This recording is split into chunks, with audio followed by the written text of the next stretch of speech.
So, Michael, as we all know, Kanye West has been at it, hasn't he? Spreading his lies about the Jewish people. That is true. He has been doing that. The definite lies. No truth in them at all. Even though when you think about it, actually, no truth. No truth at all. Yeah. Not even funny meme truth.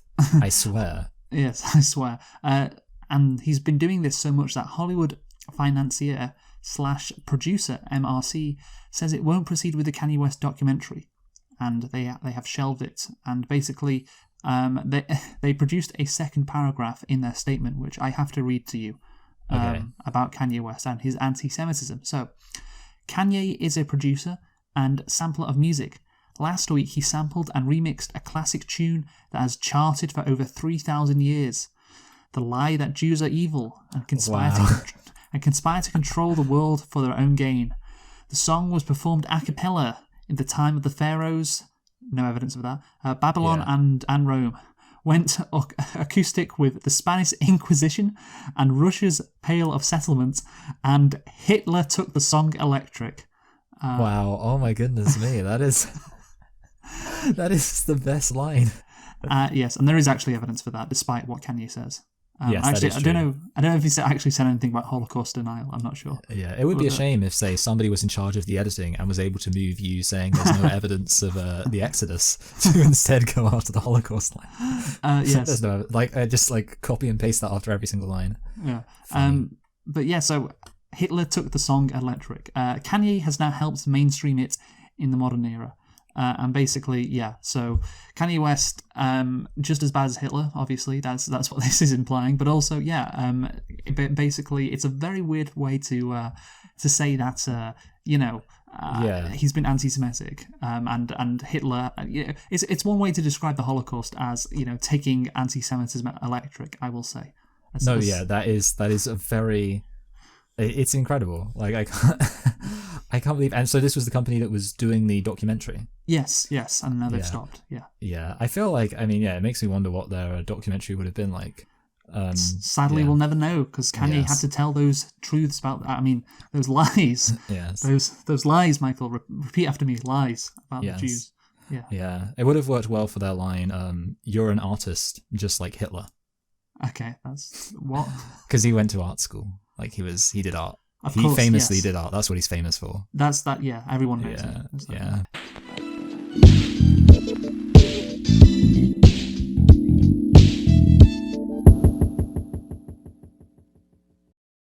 Hello and welcome to Select and Reflect, the movie review podcast, or should I say the spook...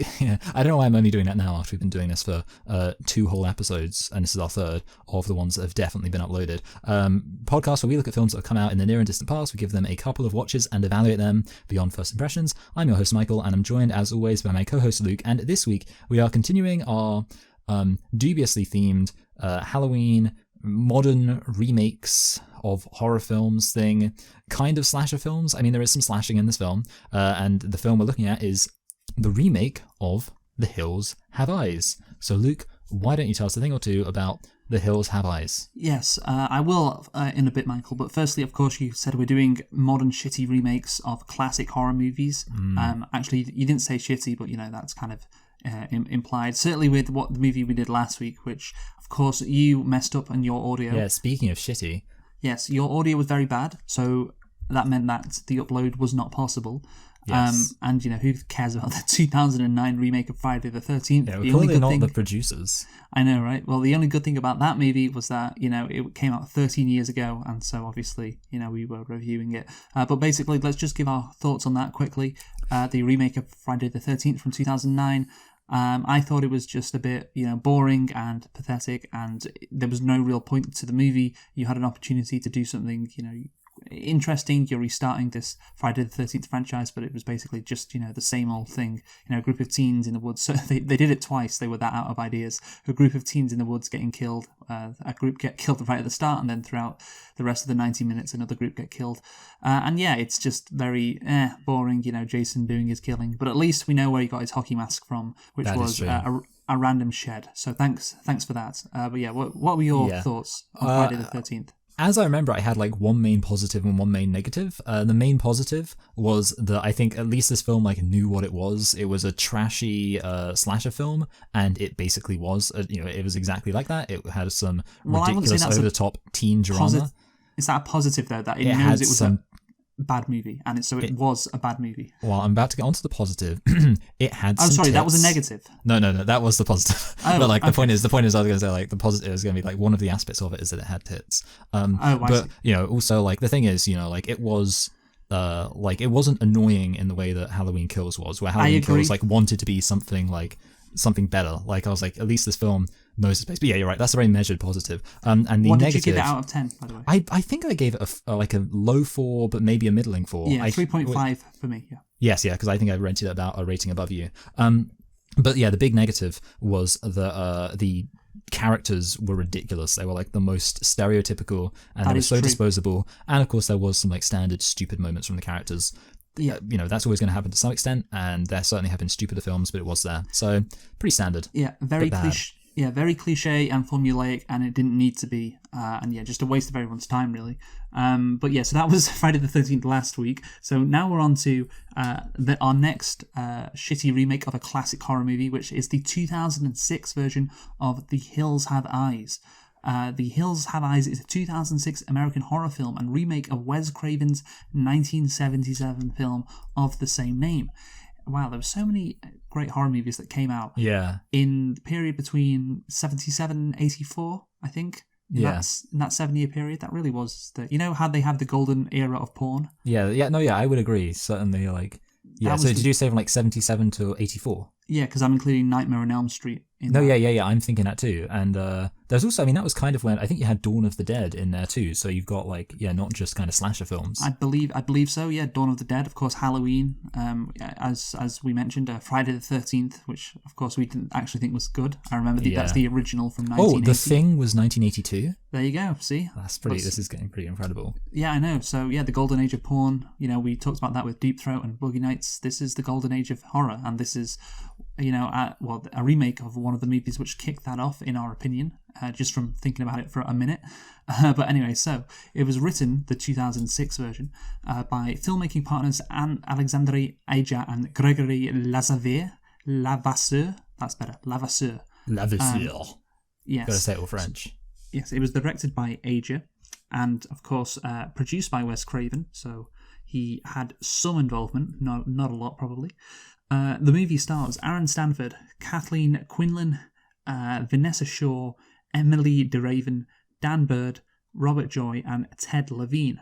The movie was released on March the 10th, 2006. Again, another horror movie which is not released in October.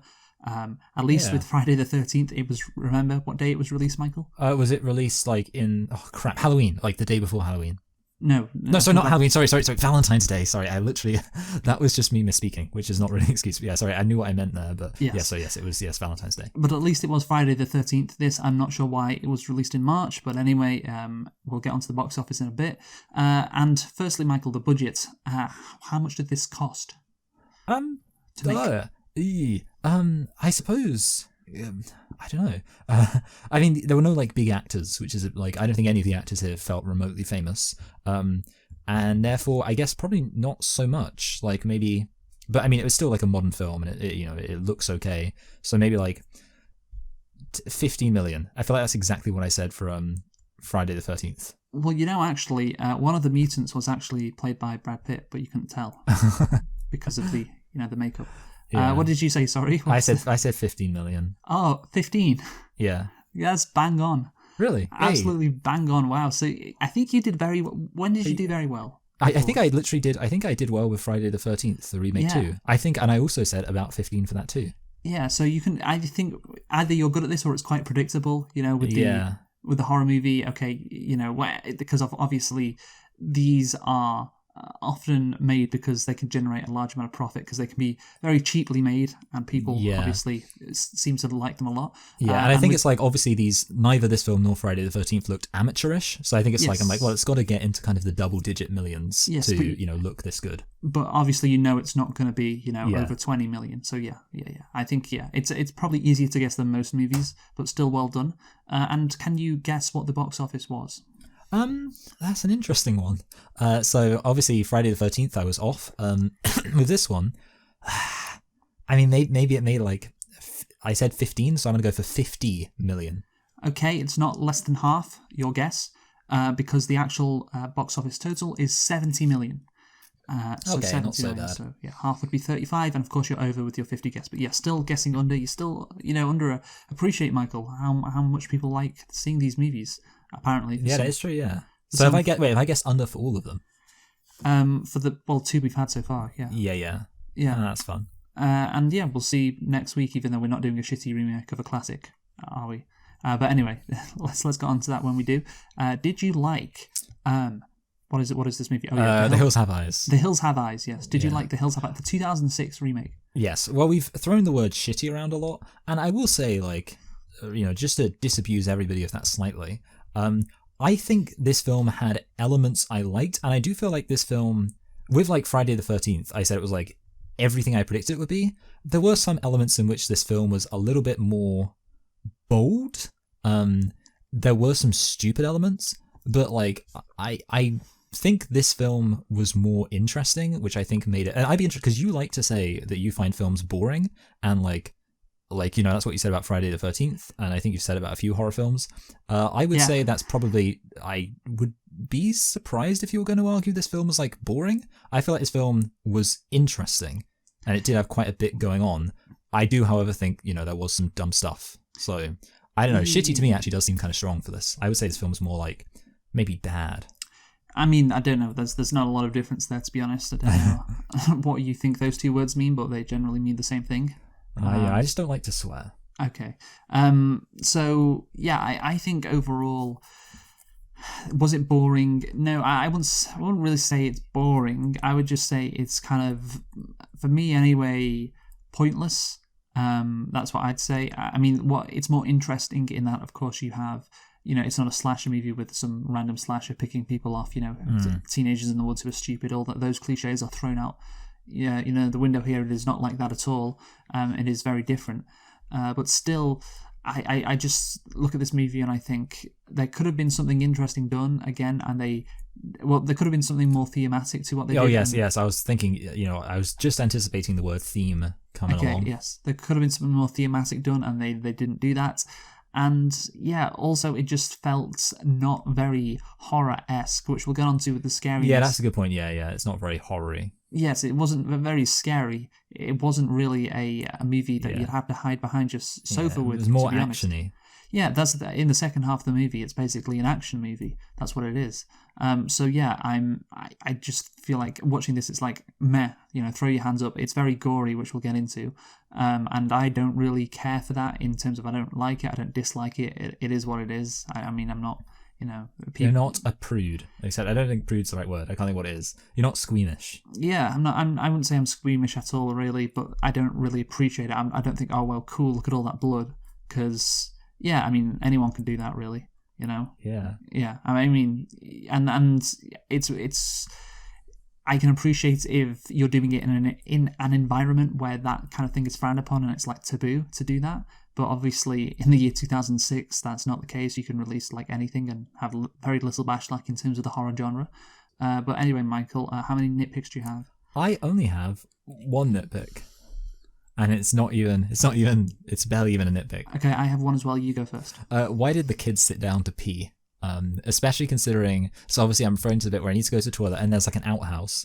And first of all, I'm thinking like it would be very legitimate for him to be like, nah, I'd rather pee outside than pee in that dirty outhouse. But I think it's a very well-known fact that most people are quite adverse, if they can avoid it, to sitting on public toilets. Yes, great. And so my nitpick is actually a proper nitpick. So this guy who's at the gas station, who clearly, traps these people for these mining freaks, or mutants, whatever you want to call them. Why would this guy get newspaper clippings of like family abductions? It seems very weird. Yeah, and put them on his fucking like wall, like to as trophies, because obviously, like the daughter, whatever she's called. Yeah. What is the daughter called? I don't know any of the names in this entire film. Is the dad's called Bob? Yeah, I know that. So you know what the guy with the glasses is called, right? Is he called like Tim? No, and we're not gonna move on until you get this right. Is he called like? Is it like 2 syllables? No, it's 1 syllable. Oh, is it? Okay. Paul. No. James.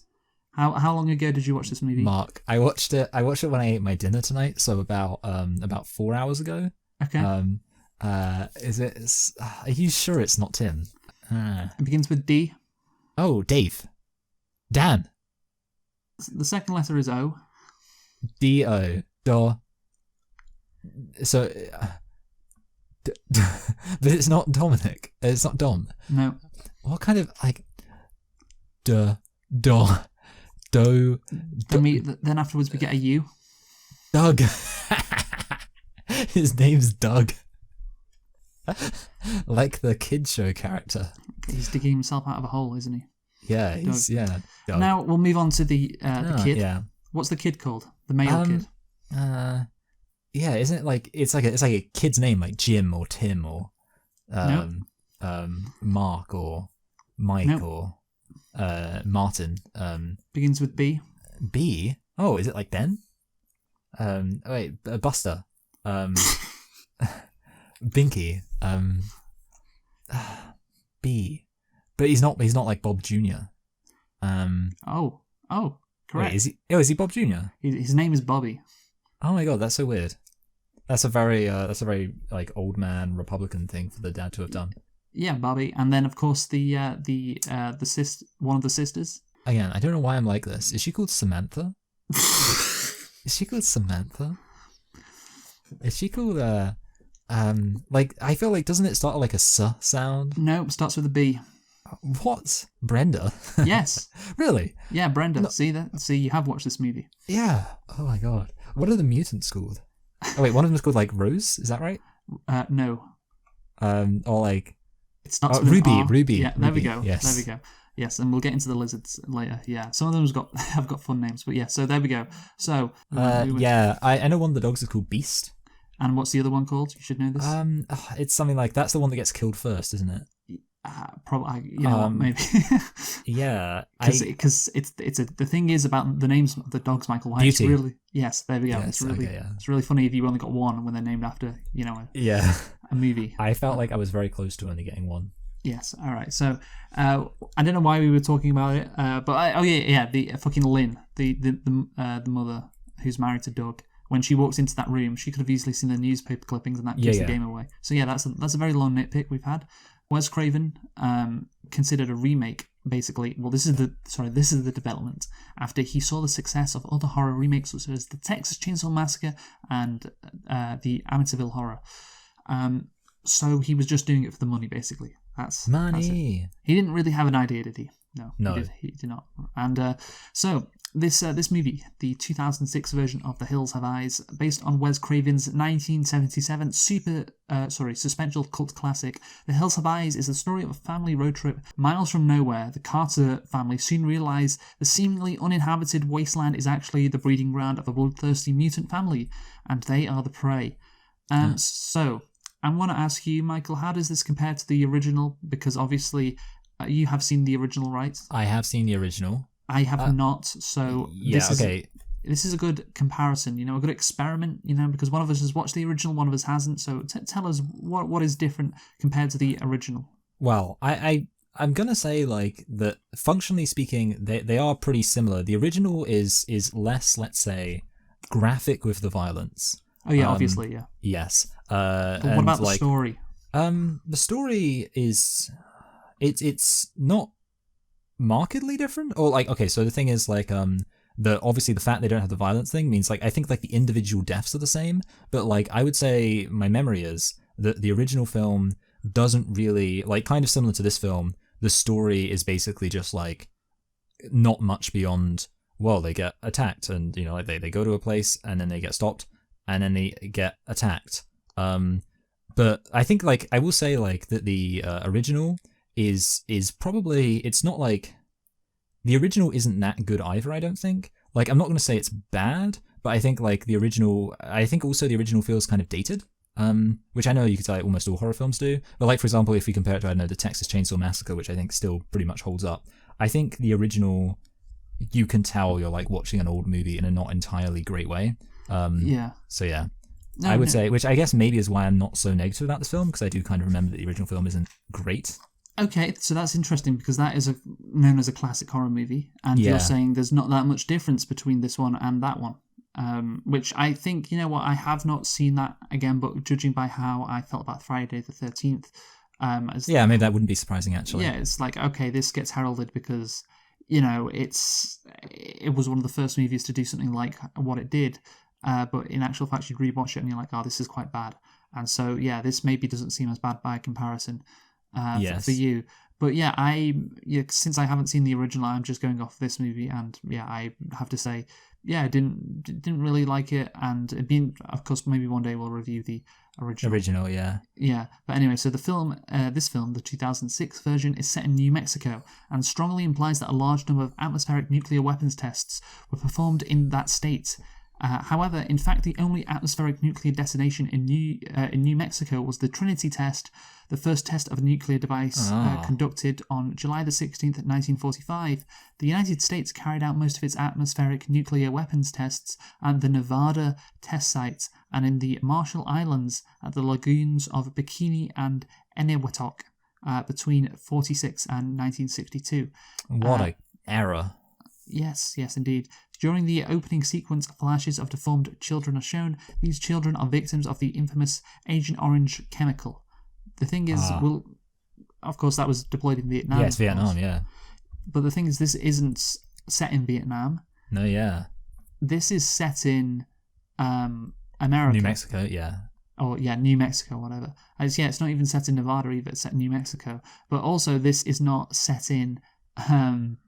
this is not set in the Marshall Islands either.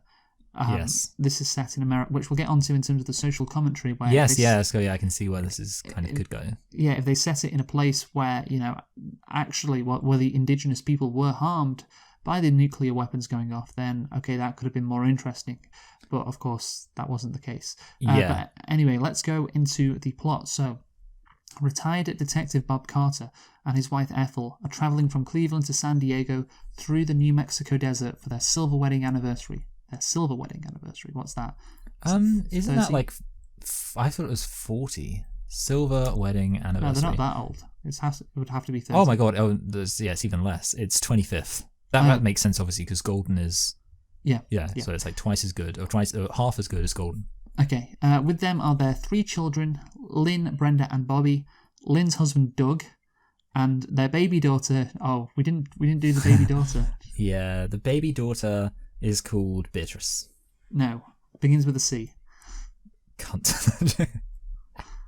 Are you sure it begins with a C? I'll just tell you then. Clarence, Candice, Crystal. It's Catherine.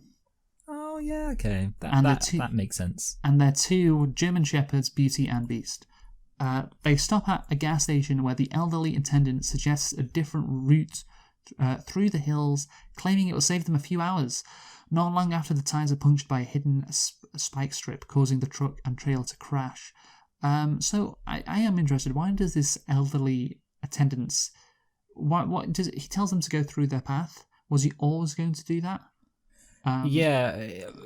It's weird because obviously he gets money from that, or like he gets given riches. Yes. Which kind of at the same time leaves you wondering, like, he doesn't seem to live a lavish lifestyle. Can the money he makes selling gas, I mean, I know gas prices are low in the US compared to the UK, but is the money he's making from selling gas really not enough for him to live his lavish lifestyle? He lives in the middle of nowhere, doesn't he?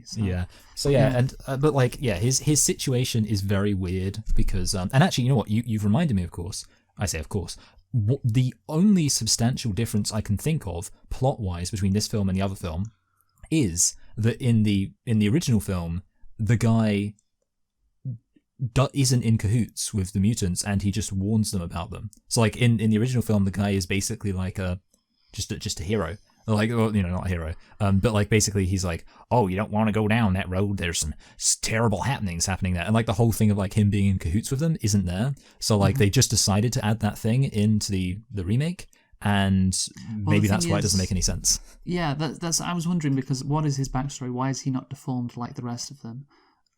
That's what I would want to know, but they never explain that. Yeah, it's weird because obviously and also he seems to be at the beginning being like, I'm done, I'm not helping you anymore. Yeah. So they had a relationship which he wants to end, but then he continues it. Yeah, which is weird. Like, why would he do that? Is it because he sees the woman? The money? Well, he sees the woman see the bag and all the stuff in there, but she wouldn't have suspected like, oh, he's stealing that from people. That could just be his belongings. Yeah, I was thinking that too, but then I kind of thought to myself, well, that doesn't really make any sense because if that's why, if he thinks that she suspects him of something, then why would he think that she wouldn't tell the family and they wouldn't follow his advice? So it's kind of it doesn't really make any sense if that was his logic, because it's well, then if she's suspicious of him, then he, why would they listen to his advice? So yeah, there isn't really any explanation for it apart from, and you could be I was thinking oh, maybe it's almost like a kind of abusive relationship where he's scared of them. Well, he clearly feels guilty in some way. Yeah. But then you got the question of why doesn't he just leave? Yeah, exactly. So why would he not tell them that advice, and then why wouldn't he just leave immediately? Because he's got his car there, obviously. So I just want to know what is his motivation for doing that. It should be the case that there is a mutant close to him that basically and you see it kind of happen off screen, and the mutant kind of forces him to tell the family where to go. That would make sense. But yeah, it's just very weird. It's why does this guy who obviously feels really guilty about killing all these people, why does he continue to do it when obviously he could just leave and not endanger another family? Again, I was thinking maybe if the family were rude to him, were dicks to him, but they just seem normal. They don't offend him or anything. So yeah, it's a bit weird. There's no reason for it. Yeah, he's very random. Yeah, it's not really explained. But anyway, so then of course they hit a spike, don't they? And yes. They crash, and we get to know the family and their dynamic then, which is good, I suppose. I like it. I like this period because it's just a good 15 minutes. Yes, I would agree. Of them, just chilling after they crash. Bob and Doug, go off in opposite directions to find help. The rest of the family stay by the trailer, and I would say that the movie, it's in general taking its time, and setting things up or setting up these characters up, which I think that's good. I think horror movies should do this in general, where there's no real threat apart from you see, it was Lynn, that was it. She a couple of times sees, things out of the window, but that's it, obviously, and yeah, that's good. Yes, I would agree. The setup is good in terms of the characters. I think that's so. Yeah, I applaud the movie for that. Yeah. Yes, I think obviously one of the big, I said I was kind of into this film at least a little bit, and one of the things is a lot of horror films do have very bad characters where they're complete stereotypes, and it's interesting because there's points at which they hint at stereotypes, you could say oh, the dad's kind of a stereotypical dad. They don't go too far with it. Yeah, exactly, and that almost in a way kind of makes it even better because it kind of draws your attention to the fact that they're not I don't know, maybe that's being a bit too generous. I know what you mean. It's when he says that he's a Democrat or whatever, he can't handle a gun. It's there's just one line, but he's not that all the time, and you can infer he's a retired cop or whatever, and it's it's clear what he thinks, and they just give you a little bit, but that's fine, that's good. That character to me seems quite realistic, and they didn't make him too over the top, and all of the characters seem quite realistic as well. They don't really go over the top with any of them, which is what you should do, and not have complete stereotypes like Friday the 13th had.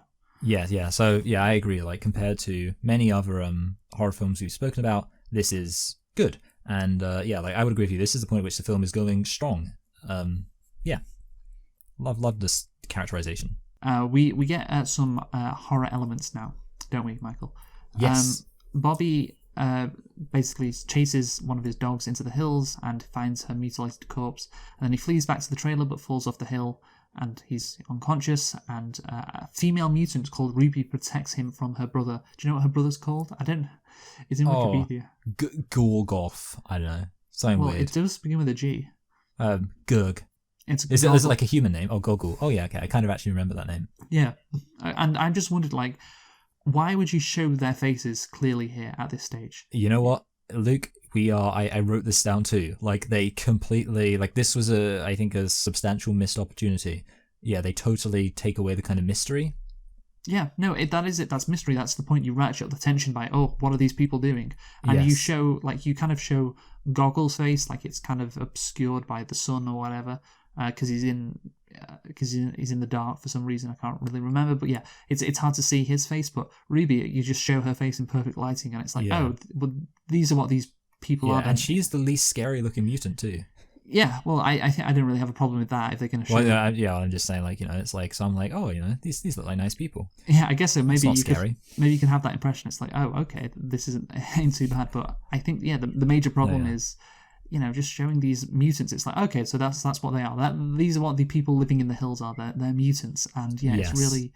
It's really just deflating. It's like, oh, well, there you go. I mean, obviously, you already knew beforehand, but if you looked at the description, but they could have made things very scary, and this I think deflates a lot of that, because now when everyone gets attacked, you know who's doing the attacking. Yeah, and I think this kind of like adds to like the aspect of it feeling more like an action film than a horror film, because it is like the fact that there's like they're not leaning into that classic like basic kind of horror stuff to make things more scary. Yeah. So it's kind of like at that point, just like, okay, so there's just some people out in the open. The only thing that needs to happen then is they need to be killed. Yeah, like, that's and Goggle is also a dumb name. Yes, that is true. Like, I want to know, like, so when they became mutants, at what point did they decide to give each other weird names? It's like Native Americans, like they took that form of naming back. Yeah, that is true. Yeah, maybe Goggle, he was one of the founders of Google. Or like, I don't know, like it should have been like, usually they have like kind of an adjective and then a noun, so it could have been something like, I don't know, prescription goggle. Okay, that's good. And then he looks also like a discount Ewok as well. I don't know. It's just not that scary, that scene, and you just remove it altogether and it's scarier. So that's big mistake number one in terms of the lack of scariness. Meanwhile, Bob arrives back at the gas station. Upon searching the station, he finds newspaper clippings detailing various disappearances in the area. He confronts the attendant, who then commits suicide, because clearly he feels guilty, and we've said, well, why, if he felt guilty, did he send them to their deaths, essentially? Bob attempts to flee in an abandoned car, but is attacked by the mutant leader, Papa Jupiter. That's his name, by the way. Yes. I actually do remember them calling him that. Oh, good. So I feel like probably I know like all the weird names. Yes, just not like Brenda. I mean, you knew it was Doug, which was... Doug was the hardest one. Yes, even though his name is probably said the most. I'm not sure. Anyway, okay, this is dumb how this guy gets caught. Because, look, yes, this guy, Papa Jupiter, is saying daddy, which is funny in itself, just hearing that. But then people can tell where sound comes from. Like, yes. He would have been able to tell the sound was coming from near his car, instead of just looking around and firing randomly. Like, again, and apparently he's a cop. Now, I know cops aren't the most competent people, but like, you wouldn't just fire into the darkness. Yes, it's so weird that he just like gives up his just waste ammo. Waste ammo, fires at nothing, and again, he should know where this sound is coming from as well. Yes, I agree. Like, it wasn't like, and also it is kind of like, okay, there's two other things. First of all, like, you could ask, well, like, is there really any point in them not just like getting him at any other point when he's along the road? Especially seeing as then they could probably, I don't know, like, ambush him rather than, but whatever, fine. The other thing is, it is kind of convenient. I mean, I guess it does make sense but like, you have to wonder, like, why is it that the attendant was like just waiting there to like kill himself? Because like, it is kind of funny that he does just kill himself when the guy shows up, and it's like, okay, you could say, well, the guy showing up triggers him to kill himself. That is a nitpick, actually. Yeah. I should have put that as a nitpick. But I tell you what though, it was pretty cool the way he blew his head off. I don't know if that's a realistic in what a shotgun would do. I mean, I know they're pretty powerful, but the way he's just the top of his head is just gone. Yeah, no, it's pretty good. It's pretty good special effects. Oh, yeah, I will say. Is that what it's called, special effects, when it's not like on a computer? Like, what was? Yeah. Well, they say like practical effects. That's it. Practical. That's a better term. Practical effects. Yeah. Anyway, when being pursued by Papa Jupiter, Bobby confesses his story to Doug and Lynn. So this is back at the trailer. Yeah. Do you think it's maybe a bit silly that he doesn't mention it? I feel like yes. Yes, it is very silly. I don't know why. Because I feel like it's especially like, because at first I was like, okay, this is fine because like maybe he was kind of concussed, wasn't quite sure, but then they kind of screw up by his stated reason being, I didn't want to scare everyone. I was thinking it was because he was concussed as well. It's like, he's lost a bit of his memory. That makes sense, but no, he didn't want to scare people. Oh, that's ridiculous. He didn't want to scare people by letting them know that the dog had been gutted. Yeah, you ruined that. So this happens just as Pluto and Lizard infiltrate the trailer. They attack and rape Brenda, who has stayed in the trailer with Catherine, while using a distraction of immolating Bob to a tree to divert the others. When Lynn and Ethel return to the trailer, Lizard shoots both of them before abducting Catherine and escaping with Pluto. Doug and Bobby return to discover the carnage, and Lynn and Ethel die shortly afterwards. So this is the big scene where everyone gets attacked, and every character becomes aware of the threat. And before that, only one character was aware of the threat, which was kind of Bobby, but obviously the granddad, or Bob. He was the only one who was really aware of what was going on. Yeah. Yes. But basically, this is what is weird about this movie from a horror perspective, because normally they would get picked off one by one, but instead, the mutants go for the whole shebang at once, which you might say, oh, that's a nice twist, like everyone becomes aware all at once, but the problem is, instead of doing the one, each of them get picked off one by one, instead of going down that path, what you've done here is created a scenario where everything onwards just isn't that scary if all the characters now know about it. Like, all the characters know about this threat, so you've got, like, nowhere really to go, and it has to become an action movie then after that. I was thinking, like, oh yeah, so what's going to happen for the remaining, like, 30 minutes of this movie? And, oh yeah, it's just going to become an action movie, That's what it's going to become. And there's no supernatural element either. Yes. Obviously, they're just mutants. They're just humans. So yeah, it just is not, at the end of the day, that you can see that scene when they attack the trailer. Oh, that's exciting. I guess it's kind of scary because all this shit happens, and there's self-immolation. It's definitely intense. Yeah, it's a very intense scene, but afterwards the movie just feels like, oh, in terms of being a horror movie, well, you've just run out of gas, really. I don't know, what do you think? I think, so I will, I guess, start with a positive, which is I do think it's kind of nice because, obviously we've been doing lots of slasher movies, and the classic thing with slasher movies is, like, when people go off on their own, like, there is that trade-off of a lot of the time it's very stupid that they're doing that. The thing is, it's kind of an interesting thing because before they know of the threat or they're even aware of the threat at all, people going off on their own is excusable. So you could say, well, they could have taken advantage of that for a little bit longer. But I do think it is nice that like, when this big thing happens, no character behaves stupidly. Like, you could say, oh, they could have stood guard, but they didn't know. Like, they I think the way everybody reacts, character is stupid. Apart from Bobby not telling them, but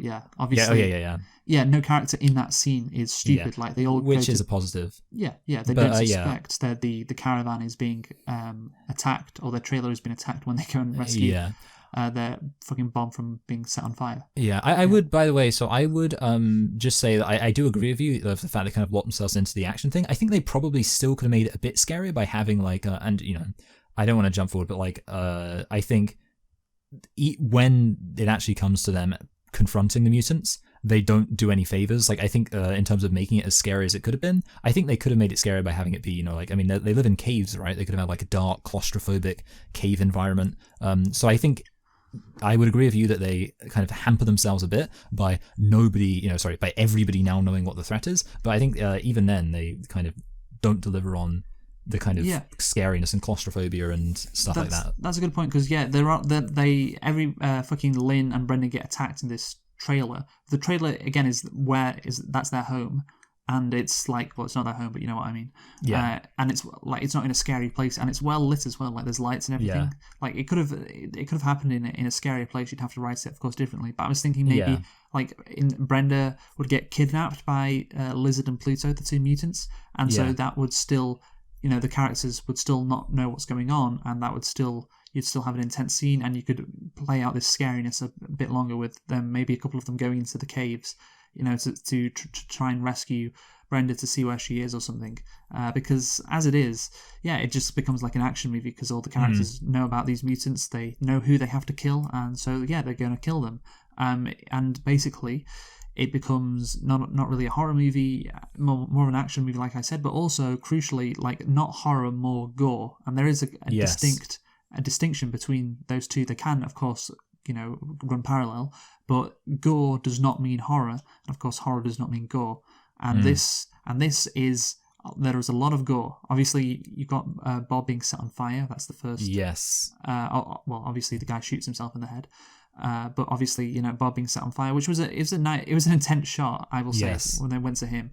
But I don't know, I don't like when they do the flash forward camera stuff because it just seems it just seems tacky to me. Like I can get that. Yeah, it does feel like it comes from kind of like cheap horror movies. Yeah, it does seem cheap, but yeah, again, that was the first instance of gore, and that means like really, when you think about it, I don't think it was intense when the mutants attacked the trailer scene, but was it scary? I would say not really scary, no, because again, where it took place, and the fact that it just seems like kind of crazy and hectic more than anything.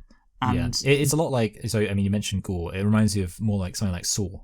Yes. Yeah, well, I haven't seen Saw. Yeah, so, yeah. But yeah, I assume you probably know what it's like. Like, it's mostly just I know torture rather than scariness. Yeah, again. But I think there's a different element to that where, like, they're in a game, that's that can be scarier than this when, of course, they're just being attacked. And, that's the thing. Obviously, that scene isn't really that scary, and overall, is the movie scary? No, after this point, it definitely isn't scary. So yeah, I mean, I'll pose the question to you, Michael: is this movie scary? No. No. And also, actually, I want to say a negative for this film is that there are quite a few fake jump scares. And when I say fake jump scares, specifically, what I mean is like jump scares where like nothing happens, like especially early on. The funny thing is they kind of give up on the jump scares like towards the end, which makes the end more tolerable. Because I don't know about you, like the way it's mixed is insane. I don't know if it's my headphones, but like I have to like turn it up to kind of hear the volume, and then the jump scares happen, and it's like so loud. But yeah, basically that's kind of related to the scariness because obviously it's like I think they're compensating. Like the fact they know that the film isn't creepy and there's like nothing scary to it means the only thing they can rely on is like kind of startling you. Because yeah, like you say, there's nothing. Yeah, I wouldn't say this film's scary. Like I could watch this film like right before going to bed, and then go to bed and not even have any issue. Whereas, I feel like if a film to be scary, obviously I'm not a kid, but like I'd have to be on some level. I think last Halloween I made the point of like, basically, if I go downstairs in the middle of the night to get like some water or something and everyone else has gone to sleep, do I have a slight sense of unease? And that's how I know like a film's scary. And in this case, I could just be downstairs all day, all night, no problem. Yeah, again, because with this movie, it's not scary, like we said, for various reasons, and also it goes all in on the gore rather than the horror. And again, there is a difference between that, like I said. So let's talk about the fact that this movie focuses a lot on gore. Yes. Again, I've said my thoughts. I don't really care for it, But of course, people may react differently. Kind of subjective, I guess, in some ways, like comedy. Like people maybe love it or repel by it, and that can, mean some emotions are brought up, and if a movie brings up emotions, it's done a good job. It didn't do that for me, so I think like the base intensity of it, I think does has something to offer. I think so. Obviously with gore, the other thing is sometimes it can be interesting like stylistically, but I wouldn't really say that's true here. No, I wouldn't. No. Yeah, but yeah, I think like the intensity of it can be interesting. The thing is, I will say like gore a lot of the time detracts from the scariness because I think if gore, like one of the things that can often make you is be like, whoa, oh wow, I can't believe it, which obviously like is not necessarily a good reaction to scariness because it's almost like if that's your reaction, it's kind of like you're enjoying it. There was one thing I wanted to say, which is that I did think like when like it kind of gets towards the end and like everybody's like covered, or especially the main characters like covered in blood, I think that looks intense, but I wouldn't necessarily say that's like gore, I guess, like but like he's kind of covered in blood. It's like shows the guess like primalness of it. Yeah, I guess so. Maybe it's gory, but not really. I mean, everyone's seen blood before in movies. Did we want to talk about the sexual assault? Why did you say it like that? I just thought I'd say it with a degree of like in a way where you talk about something that's a bit taboo, like that kind of voice, because I thought it would make me sound woke. Yeah, again, it's a part of that scene which shows the intensity of the attack. And I guess it didn't really need to be in there, but I guess it's just, again, it's not scary really. What it is just like, oh wow, this movie is going places. Like, like this movie is taking it up a notch. They're trying to shock you. That escalated quickly. They're trying to escalate. Yeah. Actually, no, I did want to say, sorry, I just realized one other thing about the gore is related, which is that like I will say like the target of violence, I think in some sense does something for the film, specifically the fact that like you have a character, and again I think she is pregnant and she's obviously like a woman, and generally speaking in like some kind of horror films that would give her maybe a degree of like invulnerability, whereas like having a character just kind of get killed and like literally just quite gorily. I mean, it's a headshot with a gun, but there's like It's blood not and all that that. bad. Yeah. But it does kind of add a like sense of, oh wow, like anything could happen. I think the rape does also kind of do that, where it's like you are like, okay, so like at this point, like there is at least something that comes with, because one of the annoying things in a horror film is where you're kind of like, for example, Friday the 13th. We're basically just getting a review of Friday the 13th, and by comparison here, like the fact that every single character pretty much exactly what happens to them, like, oh look, there's a massive douche character, oh he dies, like you can kind of pretty much predict which character is going to live and die, whereas in this film it's a little bit less hard, because you're like, okay, like you now know anything could happen, which does add something in terms of like what's going forward. It just makes so well she's probably not going to die then. That's what I feel like if they've done that to her. And again, it's not so scary. It's just like just kind of like distressing in a way. Which again, it's like, okay, well, I guess this would be shit, but like it's not real. Like I can't personally, maybe I don't know, maybe because I'm a man, I can't personally get scared by that.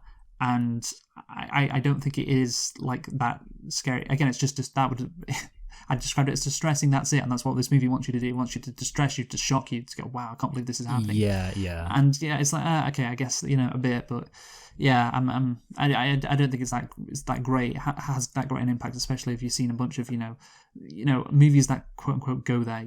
Then it's just like, I guess this is just another one of them. But anyway, let's talk about of course, part of going there is gore. I'm kind of got sidetracked there by you, but don't worry, Michael. It's fine. I'll forgive you. Thank you. So, faster pace for today's audiences. This is the Rotten Tomatoes consensus. The Hills remake ratchets up the gore for the hardcore horror fans, but will turn away casual audiences. I mean, I guess so, but the box office didn't really show that. Some have gone on to refer to the film as torture porn. Bloody Disgusting, however, was scathing of those who refer to this movie's genre as such, saying, some may call it torture porn. These people are idiots. And I kind of agree, like there's not that much torture, it's just like a lot of blood, and there's like when fucking Doug gets trapped in an icebox and he's out of there in like 30 seconds, and it's there's some blood, there's some dead bodies, whatever. It's not like he doesn't get the torture. Of course Brenda like gets raped, but in terms of torture, apart from that, there's not really a lot of torture, so I won't call it as torture porn, like kind of what Saw, you would imagine that would be more that. Yeah. And also there's like have you ever heard of the films Hostel, like the Hostel films, by like no. Eli Roth? He's like anyway. So. Yeah, basically, like those films, like I've seen one of those films, and like it literally is just like Saw tries to have a plot. Hostel is literally just hey, look, these people are in like this dungeon and they're just gonna get tortured for like an hour and a half. Okay. So yeah, like I would agree. Like this film, it only has like there really isn't, and also it's kind of like I almost wouldn't really call any of it torture, like because actually, obviously the rape that would. Oh yeah. Yes, exactly. Yeah, but even like when fucking Doug gets trapped in an icebox, like I said, he's out of there in like 30 seconds. Yeah, and when the guy gets set on fire, like that's kind of like that's just a thing that's been set in place. Yeah, I mean, he's going to die from that, isn't he? They're not torturing him; they're murdering him. So yeah. And while we've mentioned gore, it's worth noting that you don't have like organs coming out and things like that.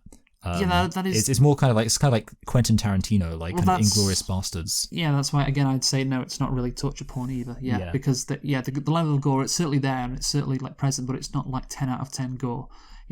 But anyway, Roger Ebert also gave a negative review, mentioning that the characters in the film are not familiar with horror movies, and went on to cite that the film should have focused more on the characters rather than the violence. Yes, I mean that's the thing, we talked about the characters, they set them up well, and then they don't really do a lot with them throughout the rest of the movie. They're just distressed, as of course you would be.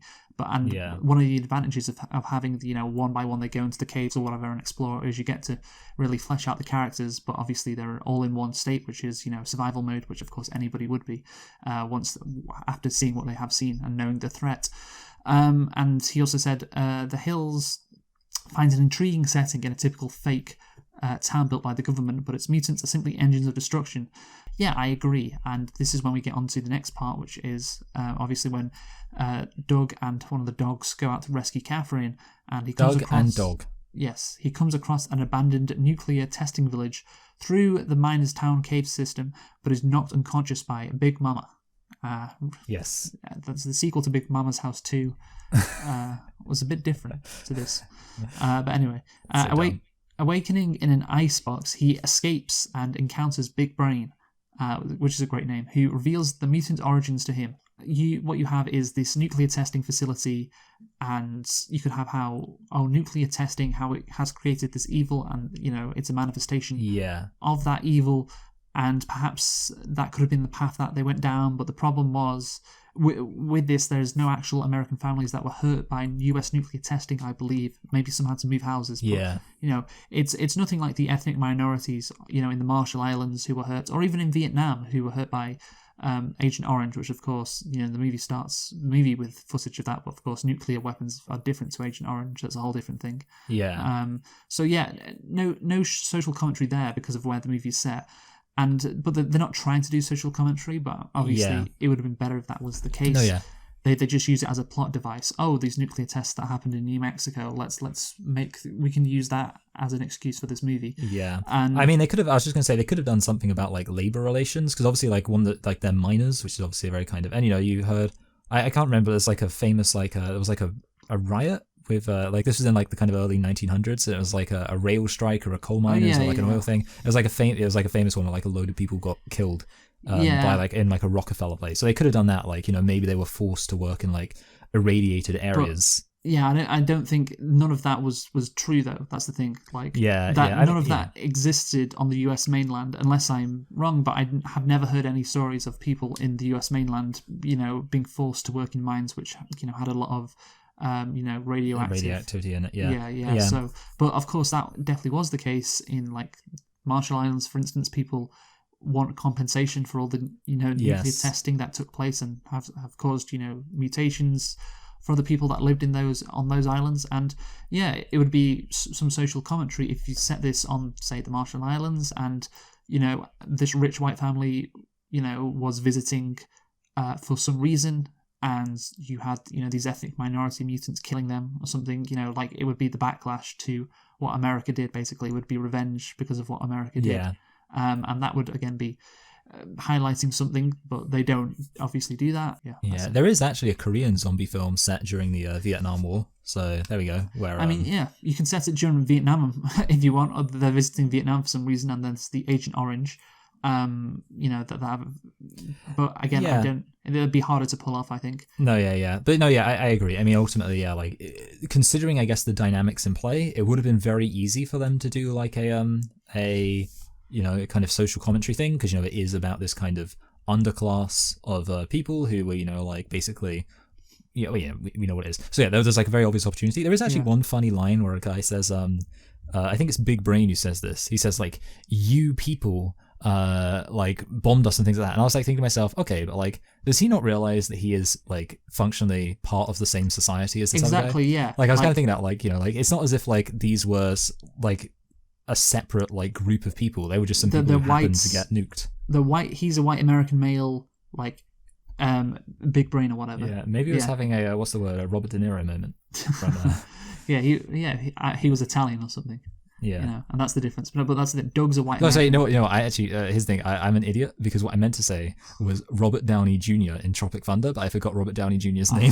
Because for a minute, because genuinely for a minute I was like, wait, why is he talking about Italian? I'm making a Tropic Thunder reference. I was like, oh, I know why. It's because I'm stupid. Yeah, okay, that's great. Yeah. Oh, why has Luke messed up here? Why is Luke always screwing things up?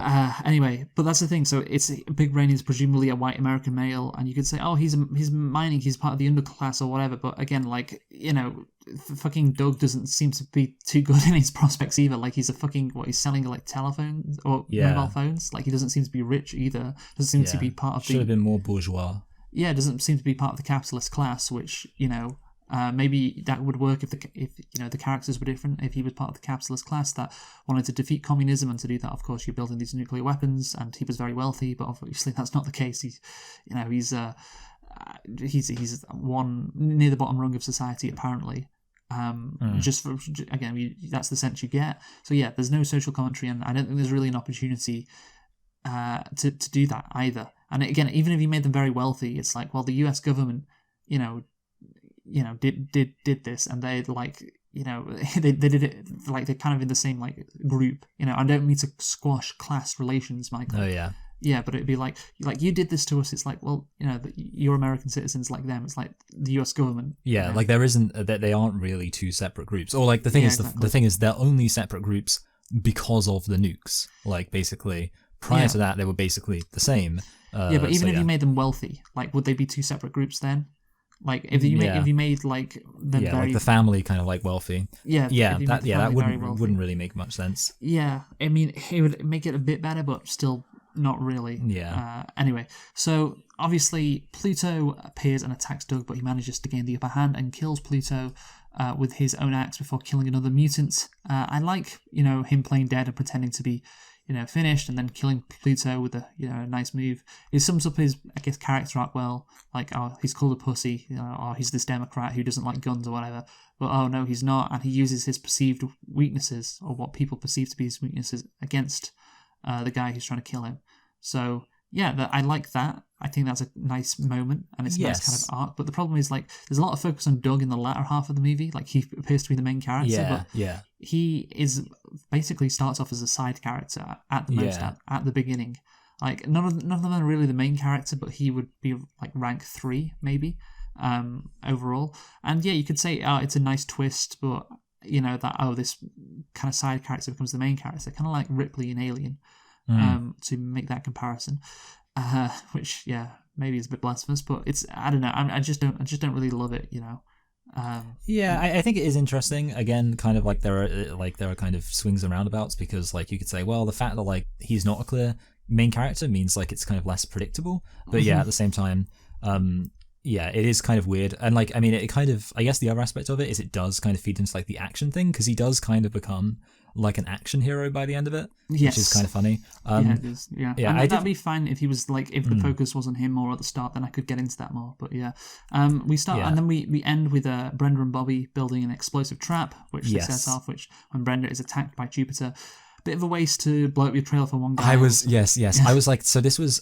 Well, this was like 10 of them, Yeah, this was very dumb. I thought, because it was just like, and the thing is, like, so I wrote this. I occasionally like to read out my exact words. I wrote, "How much tension can there be for the kids holding out in this open, flat landscape?" And like, what I was thinking is like, if they just stood by the trailer, all they would have to do is just like look around with a gun, and then if any of the mutants got like close, because for some reason, I don't know, like the mutants aren't very competent. Like they don't use ranged weapons except for like when they get them from the cop. But then it's like, well, presumably this is America. Presumably quite a few people coming through are armed. So you'd think they'd have. Well, there is the guy who has a shotgun. But you're kind of like, okay, so like they rather conveniently don't have many ranged weapons. Yeah, I know. Whatever. But so like, and also the other thing is there's not that many of them, which is kind of weird. Like when you actually think about it. And I think there's a fine amount. Don't really have a problem with that. Yeah, I know. But what I was thinking is like, to maybe cure both those problems, kill two birds with one stone. They could have made it. So like they actually do. There is a large number of mutants coming, which would explain why they can't just hold up, and it would make the caravan scene or the trailer scene be way more satisfying. Perhaps, that would be okay. Because I think it is kind of dumb. Yes. Anyway, so Doug catches up with Ruby, but Lizard attacks them before Ruby can hand Catherine over. So Ruby is taking the baby. There's this weird mutant. Struggle ensues, and Doug manages to defeat him with a shotgun. Then Ruby gives Doug his daughter back, but Lizard's still alive, aims the shotgun at Doug, but Ruby tackles Lizard off a cliff, sending them both falling to their deaths. And why did this girl, Ruby, help Doug and help Bobby? Yes. Why did she help Bobby and everyone? Why? What is her motivation? Like, there is no reason. That she's just this magical girl who helps people. Great. Like, why does she feel guilty? No reason is given. Okay, great. You write this into your movie with just no explanation. I mean, I don't know what to think. Yeah. Also, it just needs to be pointed out. She is not to say any of them are attractive, but she is the best looking of the mutants. Like she is the least. She's kind like 10, of Michael. Okay, sorry.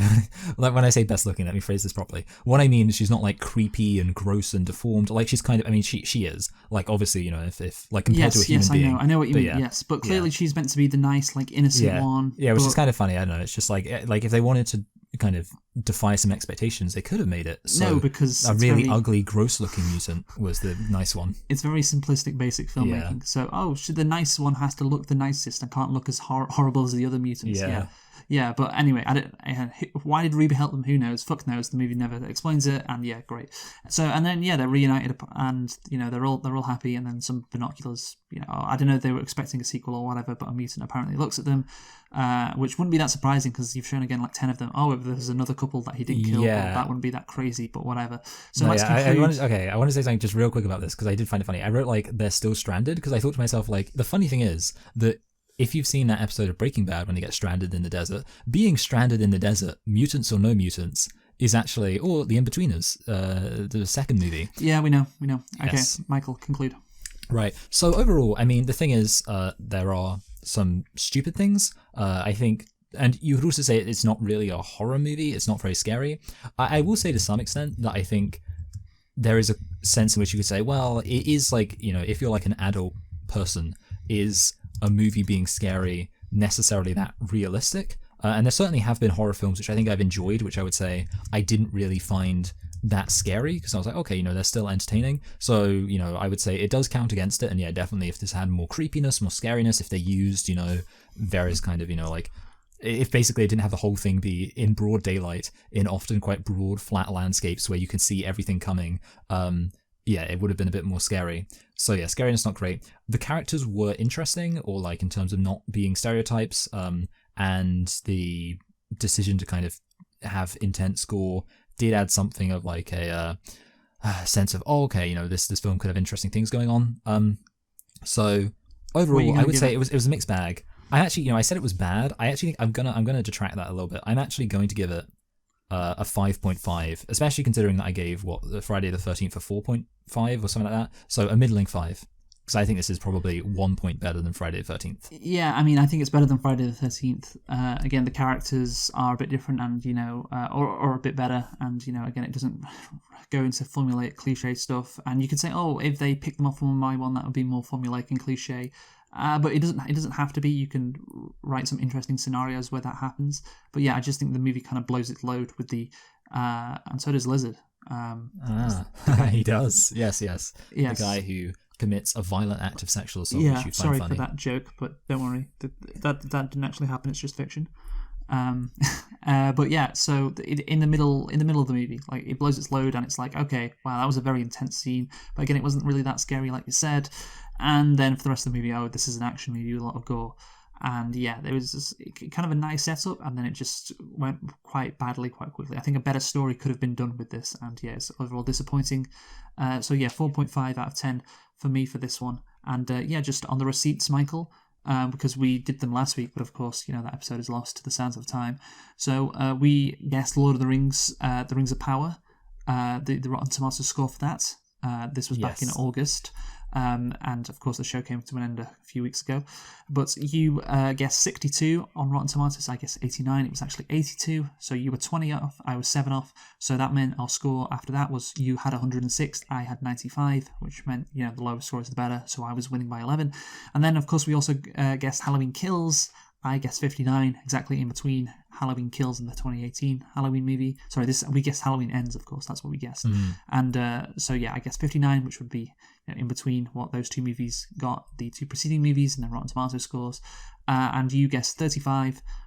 It was actually 39, which was the exact same Rotten Tomatoes score that Halloween Kills gets. So yeah, Halloween Ends just as bad as Halloween Kills, apparently, 39 on Rotten Tomatoes, which means you were 4 off and I was 20 off, of course, which means that your score now becomes 110, my score becomes 115, which means, of course, I have the highest score by 5, so you are winning by 5.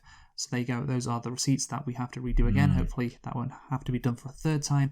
And what are we reviewing next week, Michael? Well, next week we are reviewing not a remake, I Know What You Did last summer. I was about to say I Know What You Did last Wednesday. You're so dumb. Right. I'm funny. So join us next week for I Know What You Did Last Summer. Who have you been, Michael? I've been Michael. I've been Luke. Thanks for listening and goodbye. Goodbye.